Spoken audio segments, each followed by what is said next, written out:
There's another body in the McDonald's parking lot. The cops hang around like there's nothing to do. You start to worry that's what you'll look like when it catches up, but you're a stranger in your photos, melt into a drink with all your friends. Hey, how's it going, everybody? My name's Dylan from Spanish Love Songs. I'm here with Marla Amps today. We're checking out the S40 5881, their all-new amp. Let's get into it. Well, that's okay, they never liked me anyway. But there's a killer in your heart, and you're not haunted. You just miss everything. Yeah, we were, my wife and I, Meredith, were on vacation in Asheville, and I popped into Heyday Music. I had never been in. I had heard great things about it, and I was just not even planning on buying an amp or anything that day. And I shot out. I played like a late 60s Fender Champ, and I played an early 70s Champ. And then right next to that, I noticed two Marla amps, which I'd only seen on the internet. And I just plugged into the S20V and I was like, oh, I want to check this out. Everybody's been talking about it. And immediately just strummed it and was like, okay. Checked out channel 1, was enjoying it quite a bit. Then plugged into channel 2 and was just really starting to vibe. And Meredith was standing there just watching me. And then I grabbed a patch cable and jumped the 2 and just hit like the most obnoxious, like big rock chord, just like, you know? And in my head, I'm like, well, I can't buy an amp right now. I'm on vacation. And she looked at me, she's like, you have to buy this. So yeah, I bought it that day and went home with it and stored it in our Airbnb for the weekend, and then had to just stare at it all weekend wanting to get home and play it. So.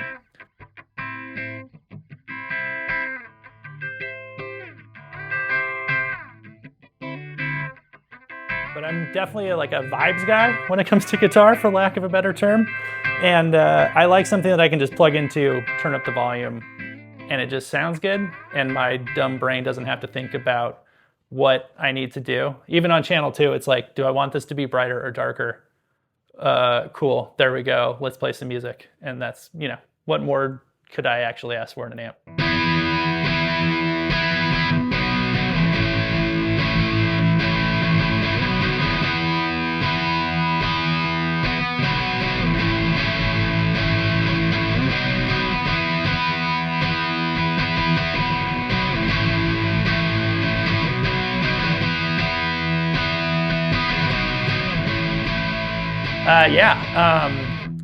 So my band, Spanish Love Songs, we've been digital, oh God, since the pandemic.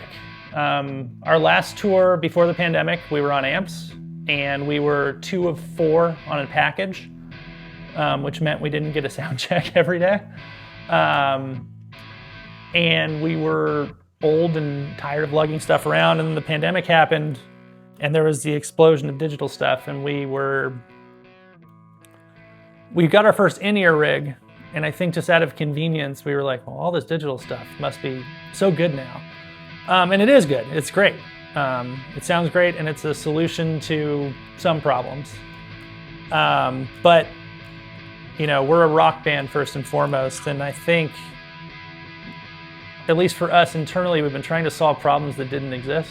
Other than us being lazy, you know, because that's a big part of it. But you miss something when you're not, you know, standing in front of an amp that's blasting at your ass, really, you know, like you're up on stage and it's just, you feel it and it surrounds you, and it takes you back to that feeling of playing in a garage or in a rehearsal space or just playing music with your friends. And we're a band that's scattered, you know. 2 of us live in Nashville, 3 of us live in Los Angeles now. And we don't get to rehearse very often. So when we do, like, I'm really always trying to capture the feeling of why we're in a band to begin with. And so we've made the conscious decision in the last few months to head back to amps. And I think Marla was a big part of that. Just finding an amp that sounds great and is affordable enough for us to beat up, because that's the other thing. We beat the crap out of our gear on the road. We're not precious about things, because we're a rock band. We're in and out of the van, in and out of whatever, the trailer. just constantly trying to make sure that things are reliable, sound good, and don't break on us. Because that's the promise of digital, right? Is that it's the same thing every day and nothing will ever go wrong, except it does.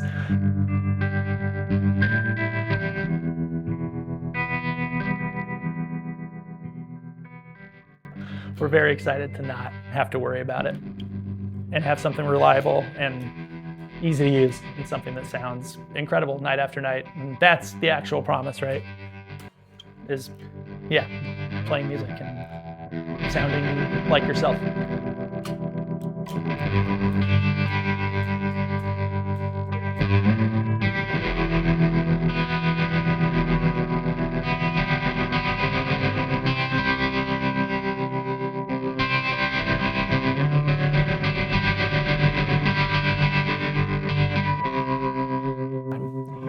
But I basically am running mine in 2, sometimes 3 ways.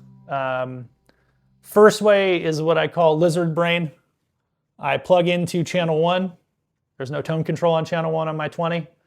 And it is the perfect rhythm tone for me. High or low, depending on what kind of pickups I'm using. I go into it, I turn it up to where it sounds good. Maybe kick on a drive to see how it's gonna, break up a little bit. Spoiler, it breaks up beautifully no matter what you're using. Nice clean boost and transparent overdrive has been my go-to. And yeah, it's got that like fuzzy, oh, that's the worst description, but warm, for lack of a better word, that sort of just classic rock and roll rhythm guitar. I play a lot of rhythms in the band, and I think that's been my sort of primary, like quick, I need a tone, Other way, channel 2, if I'm going for that, like, I guess, chimier sort of feeling, something a little cleaner, I'll go into that. Again, I'm kind of dumb. So we got tone, right is bright, left is dark. It's that easy, even in the studio, it's like, oh, that sounds great. Can we make it 5% brighter? Okay, cool. There we go. And then when I'm feeling crazy, you just jump them. And jumping it, you can experiment. I like to go channel 1 low, channel 2 high, put both at about noon, because again, I'm kind of lazy with this stuff. Both at noon, these jumped, and you've just got a very biting tone that is just cool. I don't know how else to describe it. I've used it on some leads. It's the tone that in the guitar shop, I played a big obnoxious, chord on it and was like, there we go, I have to buy this. And yeah, I think those are like my 3 primary ways, which sounds pretty easy because that's kind of the 3 ways that it's laid out. But yeah, it's that simple, and it's sort of choose your own adventure. And I guess on the 40 now, it's even crazier because you have all the push-pull, so you got some real shaping going on, which, I'll get into eventually. But right now, that's the basics.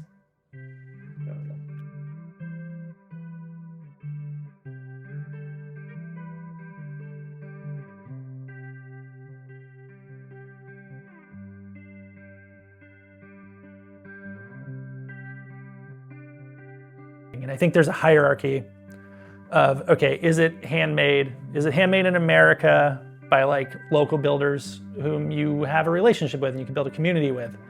And then, at the very top of that is like, is it hand wired? Is it built here with somebody I can have a community with? And is it affordable enough that I want to tour with it year round and use it in and out of the studio and beat it up? And I don't know how you're doing it, but it's a miracle that this amp and the 20 and the 10 exist, and that they especially exist in a pretty volatile market, to not get too deep into it. Not a good time to be a manufacturer who relies on, anything that's not manufactured in America. So yeah, the fact that, we're getting these quality amps that are well built, have their own unique style, have a classic sound that's still their own. And when I look inside, I can see the quality of the work. Like it's nothing short of a miracle.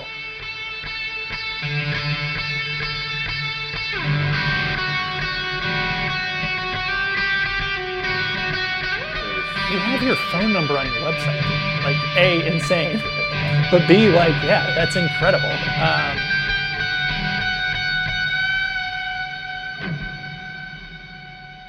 But yeah, so we go through a lot of gear. And I'm never, like, we have friends who make pedals. We have friends who work for guitar companies. We have friends, I was a software developer for, funny enough, an amp sim company that we focus on mostly.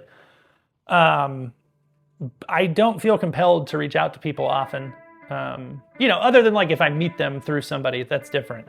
But I cold emailed Anthony. I had the S20 at home. I had just wrapped an EP that I don't think is announced yet, but it doesn't matter. It's coming. If you're watching this for that regard. And we had just finished it, and while I was recording it, my friend Arun, who produced it with me, we used the S20 on the EP and some other amps. And he's like, why are you guys on digital?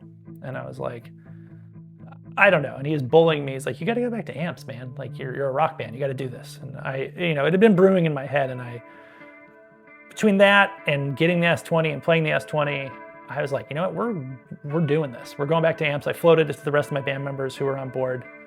And I just was like, I need to release this gratitude somewhere, both to the person bullying me to do this, but also to the person who, in my head, made it possible. Because when you've gone digital for so long and you don't have a touring rig, it's like a pretty significant outlay to like want to get back into a touring rig. And to find an amp that I loved and was affordable, and again, that I didn't feel bad taking out on the road was, I don't know, I was full of good feelings, which is not my default feelings.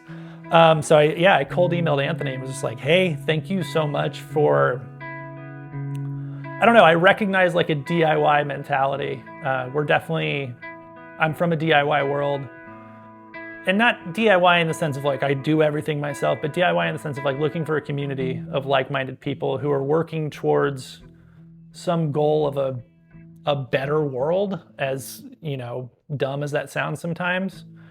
And I emailed Anthony, was just like, thank you so much. I played this amp in North Carolina. I never thought I'd get to play one. I had seen 3 YouTube videos about it and thought it looked interesting. And I played it in person and took it home that day. And thank you. I'm a believer, and I recognize somebody doing a task that can't be easy. Not to sound, too like I drank the Kool-Aid, but I drank the Kool-Aid. It's great. It sounds great. And and Anthony called me back. We jumped on the phone and then we talked for an hour. And I don't know a single piece of gear that I own where I emailed the creator of it, and within a day received a phone call back and talked for an hour about not just guitar, but like 80s hardcore and early 2000s emo and my own band. It's been incredible, and it's why I'm here talking about this stuff. This wasn't like a sales pitch where Anthony hit me up and was like, come on in and sell my amps for me. I was like, I want to talk to you about your philosophy, and then play the amps and enjoy it and talk about them, because I truly believe in these. That sounds very salesy, but I do believe in these amps. I'm sorry. That's the sales pitch, I guess. I believe in them, and I am gonna not stop talking about them.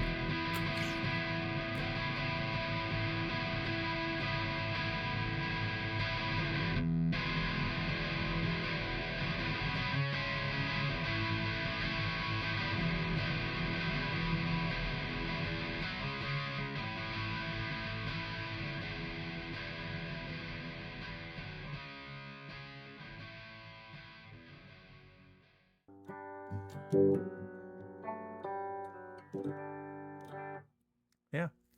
So want me to jump to it? Yeah. All right.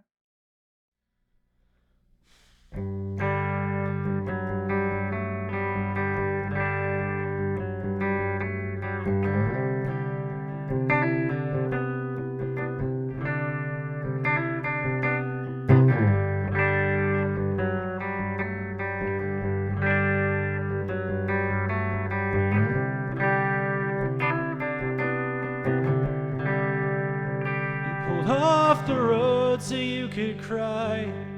It's too quiet in the suburbs. You searched your mind to try to find where the bottom really was. And you felt nothing but young and in love. They didn't love you in return. And that look that was in their eyes is a memory you've burned, but you sleep with the window open. You hope the cold gets in your heart, but you're not haunted. You just miss everything. You're not a ghost, so stop disappearing. Whoa, whoa, whoa. Whoa, whoa, whoa.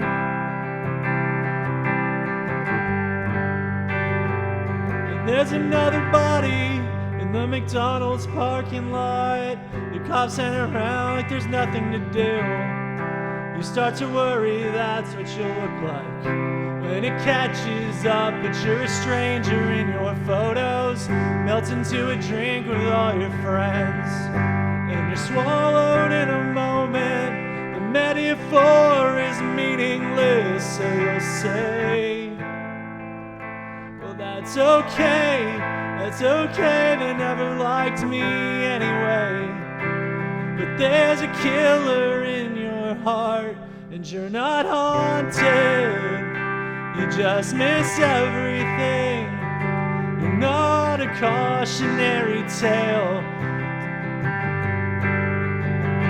You're losing weekends, and then the days will start to slide. You keep breaking all these habits. You can't seem to get by. You used to daydream about the things you do and say when you were famous. Now the plastic in your belly, it has you feeling all sorts of sick. You used to daydream, Joe. You used to daydream, but you're not haunted. It's just the devil in your skin. It'll be this bleak forever, but it is a way to live, and you're not alone. You just miss everything. So when you're feeling like a ghost, would you come on me, please come on me. Would you come on me, please come on me.